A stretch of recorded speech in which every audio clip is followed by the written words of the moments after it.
Hello everyone and welcome back to Tech Tutorials. In this video, I will show you that how you can use multiple Roblox accounts at same time. So in order to use multiple Roblox accounts, you need more than one Roblox installed on your PC. So what we are going to do is first go to your browser and here search for roblox.com. Now just quickly sign in by filling up this form. It will ask you to completely fill out a puzzle to check that if you are a robot or not.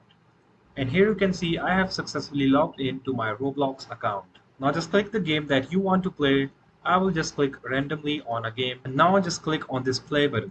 Now click on the download and install Roblox button and now you can see the downloading has been started. So as you can see the launcher has been downloaded. So we will play our one Roblox account on this launcher and let me show you that where we will install our other Roblox account. Go to the start menu and then click on Microsoft Store. And here search for Roblox. Here you can see the first one is Roblox. Click on that and now click on Get.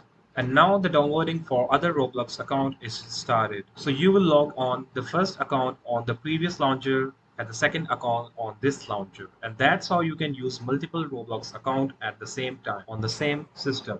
I hope you like this video. Don't forget to like and subscribe to our channel. Thanks for watching and see you in the next video.